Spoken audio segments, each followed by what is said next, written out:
अस्सलाम वालेकुम, hope you all will be fine. आज जो हमारा टॉपिक है वीडियो का वो ये है कि वर्चुअल यूनिवर्सिटी ऑफ पाकिस्तान का क्या सच में पेपर पैटर्न चेंज हो गया है? क्या नोटिफिकेशंस आ रही हैं? तो क्या नोटिफिकेशंस का मतलब ये है कि हमारी जो है तमाम बुक्स जो हम लोग पढ़ रहे हैं वीयू के जितने भी बुक कोड्स हैं उन सबका पेपर एमसीक्यू बेस्ड होगा।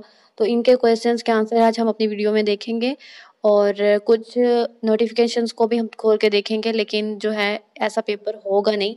तो पहले हम इसको डिस्कस कर लेते हैं क्योंकि CS 201, CS 101, CS 304, 403, 301 ये कोडिंग बेस्ड बुक्स हैं। ठीक है, अगर इनके पेपर हमारे एमसीक्यू बेस्ड होने लगे तो हमें कोड करना नहीं आएगा। ठीक है, और इसके ऊपर अगर सारे स्टूडेंट्स पास हो जाएंगे तो कैसे सॉफ्टवेयर इंजीनियरिंग और कंप्यूटर साइंस की जो डिग्री है वो हर किसी को मिल जाएगी। तो ऐसा बिल्कुल भी नहीं है। सिर्फ जो आर्ट्स के सब्जेक्ट हैं उनके अंदर ऐसे चेंजेस आ रहे हैं कि उनका जो पेपर है वो एमसीक्यू बेस्ड होगा, उसके अंदर असाइनमेंट्स नहीं होगी और जो पेपर है वो टोटली एमसीक्यू बेस्ड होगा। शॉर्ट और लॉन्ग क्वेश्चंस का कंसेप्ट उसमें से खत्म हो जाएगा। ठीक है, तो इसके लिए ये वाली जो है बात बिल्कुल ना रखें कि हर पेपर जो है वो एमसीक्यू बेस्ड होगा। ऐसा नहीं होगा। एक नोटिफिकेशन ISL 202 के मेरे पास है, हम उसको देख लेते हैं।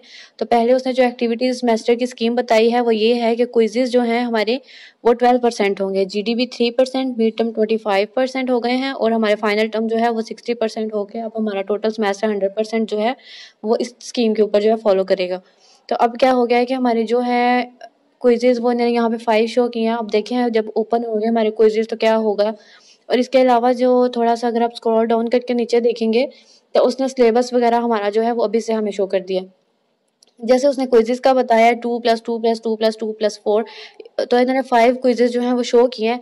लेकिन अब देखें जब ओपन होंगे तो क्या हमें खोल के देंगे सारा कुछ। तो इसके अलावा वो बताते हैं कि the syllabus of mid term will be lecture number 1 to 15 के हमारे 1 to 15 लेक्चर जो है मिड टर्म में आएंगे। देन 16 to 30 जो है वो हम लोग फाइनल टर्म में करेंगे। उसके अलावा कहता है कि exam will be totally MCQ based, no descriptive question will be included in paper, total number of MCQ will be announced before the exam. यानी कि कोई भी डिस्क्रिप्टिव क्वेश्चन नहीं होगा, यानी कि लॉन्ग क्वेश्चन नहीं होंगे, शॉर्ट नहीं होंगे, हमारा सब्जेक्टिव पार्ट नहीं होगा। और जो टोटल नंबर ऑफ एमसीक्यूज हैं will be announced before the exam. जैसे हमारे अनाउंसमेंट्स आती हैं सिलेबस की तो वो कहते हैं कि हम उस वक्त अनाउंस कर देंगे कि कितने एमसीक्यूज आएंगे। तो अभी के लिए आपने सिर्फ यही करना है।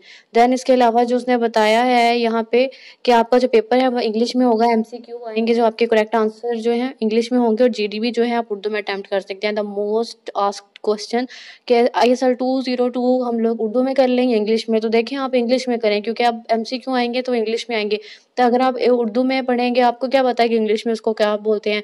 अगर आपको नहीं पता है कि ईमान लिखा है, आप लोग उर्दू में पढ़े, ईमान उधर आ गया फिर तो आप लोग क्या करेंगे। तो इसलिए बेहतर है कि अब एमसीक्यू है तो आप अपने हाईलाइट्स करें, हैंडआउट्स जो न्यू अपडेट हुए हैं पुराने हैंडआउट्स को छोड़ दें और इसको जो है वो फॉलो करना शुरू करें। तो यहाँ पर एक चीज़ जो क्लियर हो जाती है वो ये है कि हर पेपर जो है वो एमसीक्यू बेस्ड नहीं होगा। हर पेपर के लिए ये स्कीम नहीं है। एक बुक ISL 202 मैंने देखी है, इसके अलावा एक पाक स्टडी की बुक है, उसका कोड 301 है, जिसका पेपर पैटर्न है ऐसा कि उसके अंदर जो है सिर्फ एमसीक्यूज आएंगे। तो जो है आप लोग LMS को रोज के रोज जो है विजिट किया करें, जाके अनाउंसमेंट सेक्शन देखा करें ताकि आपको पता हो कि कौन सी अनाउंसमेंट आई है और कौन सी अपडेट हुई है। तो till then thank you so much, अल्लाह हाफिज़।